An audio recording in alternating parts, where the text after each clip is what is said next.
அதனால் கர்த்தருடைய நாமத்தை தொழுது கொள்கிற எவனும், தொழுது கொள்ளுனா ஆண்டவருடைய நாமத்தை ஆண்டவரை நோக்கி துதிக்கிறது. அதுக்கு பிறகு என்னது, நம்ம எழுந்து ஆண்டவரை கொஞ்ச நேரம் செய்யலாம், தொழுது கொள்ளலாம் அப்படிங்கிறாங்களா. துதிக்கிற எவனும் ரட்சிக்கப்படுவான், அவரை விசுவாசியாதவனும் அவரை விசுவாசிக்கிறனா நம்மளால் என்ன செய்ய முடியாது, அவரை தொழுது கொள்ள முடியும். அப்போ அவரை விசுவாசிக்கிறனா நம்ம பிரசங்கம் கூட என்ன செய்ய முடியாது, பண்ண முடியாது. அவரை வந்து தொழுது கொள்ளுதல், விசுவாசிக்கணும், நம்பினா தான் என்ன செய்ய முடியும், தொழுது கொள்ள முடியும். அவரை குறித்து ஒரு மெசேஜ் கொடுத்தாலும் கேட்கவும் முடியும்.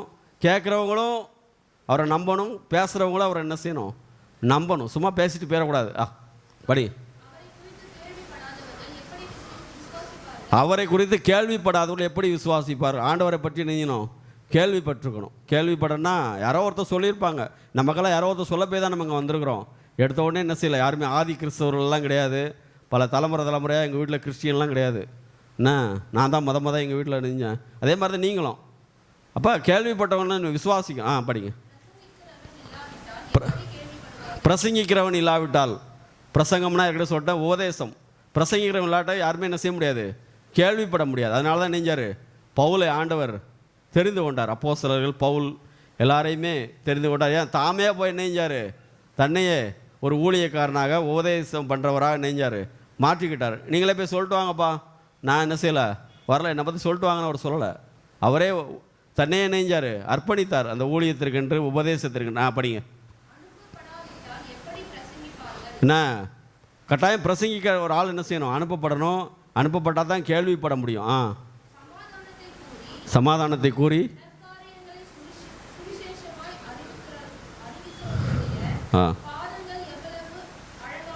நற்காரியங்களை கூறி சமாதானத்தெல்லாம் சொல்லி அவருடைய சுவிசேஷத்தை என்ன செய்யணும், அறிவிக்கணும். அவருடைய பாதங்கள் எவ்வளவு அழகானவைகள்.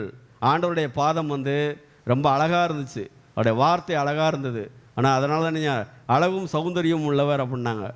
அவர் நல்லா அழகாக இருந்தார், சௌந்தரியமாக இருந்தார். சிலுவையில் அடிக்கப்படும் போது தான் அவர் நெஞ்சார் அலங்கோலம். ஒரு பாட்டு பாடுவோம்ல, என்ன, அந்த மாதிரி அவரும் வந்து அலங்கோலப்படுத்தப்பட்டார். நம்முடைய ஆண்டவர் வந்து படிக்கப்பா. ஆனாலும் சுவிசேஷத்தை எல்லோரும் கீழ்ப்படல. சுவிசேஷத்தை கேட்குற எல்லாருமே என்ன செய்யலை, கீழ்ப்படியலை. எல்லாருமே கீழ்ப்படியதுக்காக தான் சொல்லப்பட்டது. அதை குறித்து ஏசாயா, கர்த்தாவே எங்கள் மூலமாக கேள்விப்பட்டதை விசுவாசியாதவன் யார் என்று சொல்கிறேன் சார். ஆதலால்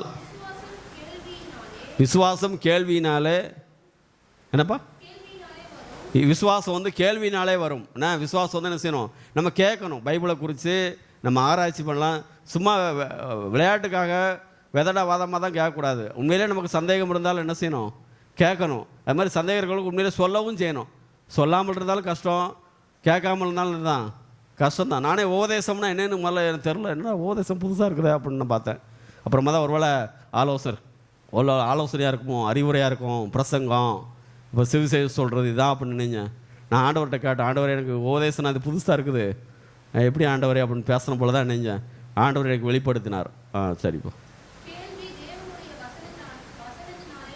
கேள்வி வந்து தேவனுடைய வசனத்தினாலே வரும். நம்ம வந்து உலக பிரகாரமாக கேட்குறோம், ஏன், எதற்கு, எப்படி அப்படின்னு. ஆனால் பைபிளை வச்சு உண்மையிலே இது என்ன ஏதுன்னு என்ன செய்யணும், ஆராய்ச்சி பண்ணணும். ஆராய்ச்சி பண்ணால் அதெல்லாம் வேத ஆராய்ச்சி அப்படிம்பாங்க. முந்தியெல்லாம் ஒரு ப்ரோக்ராம் உண்டு, ஒரு சிலர் கேட்டிருப்பாங்க, ரொம்ப பெரியவங்கெல்லாம் வேத ஆராய்ச்சின்னு ஒரு நிகழ்ச்சியே என்ன செஞ்சாங்க, ஒளிபரப்பு பண்ணாங்க. நாங்கள்லாம் கேட்டிருக்கோம். சரிப்பா. அப்போ இருக்குதா, முடிஞ்சா 15? சரி, போதும்ப்பா. அப்படி தான் நெஞ்சார். இப்போ நம்ம கேள்விப்படணும், ஆண்டவரை பற்றி கேள்விப்படணும், விசுவாசிக்கணும், பிரசங்கிக்கணும்.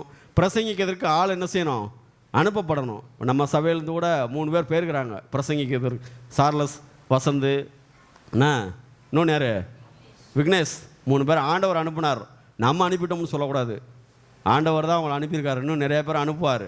அது மாதிரி ஐயா இந்த இடத்துக்கு ஐயாவா அம்மாவெல்லாம் ஆண்டவர் வந்து இங்கே அனுப்புனாருன்னா அது நம்ம விருப்பப்பட்டு அப்படின்னு சொல்லக்கூடாது, அவங்க விருப்பப்பட்டாங்கன்னு சொல்லக்கூடாது. ஆண்டவர் அவளை இணைஞ்சிருக்கிறாரு, இங்கே அனுப்பி வைத்திருக்கிறார். இப்படி ஊழியக்காரர்கள் அங்கே போனால் என்ன செய்வாங்க, சிறப்பாக என்னுடைய ஊழியத்தை நிறைவேற்றுவார்கள், என்னை கனப்படுத்துவார்கள்ங்கிற நம்பிக்கையில். அதுதான் ஐயாவும் அம்மாவும் 2 வருஷமாக செய்துக்கிட்டு இருக்கிறாங்க. நம்மளும் அவங்க கூட என்ன செய்யணும்? ஊழியக்காரங்களோட ஒத்துழைக்கணும். ஒத்துழைக்காமலாம் போகக்கூடாது. ஆண்டவர் நம்மை ஆசீர்வதிப்பார். எனக்கு கொடுக்கப்பட்டிருக்கிற இந்த வாய்ப்புக்கு நான் உண்மையிலே நன்றி சொல்கிறேன். இதை கேட்டவங்களுக்கு நன்றி சொல்கிறேன். நல்லா இருக்குது நல்லா இல்லைங்களாம் தாண்டி ஆண்டவர் எனக்கு என்ன வெளிப்படுத்தினாரோ அதை மட்டும்தான் நான் பேசியிருக்கிறேன். இன்னும் நிறைய இருக்குது. ஸோ நேரத்தின் அருமை கருதி நான் நிறைவு செய்து கொள்கிறேன். நன்றி, வணக்கம்.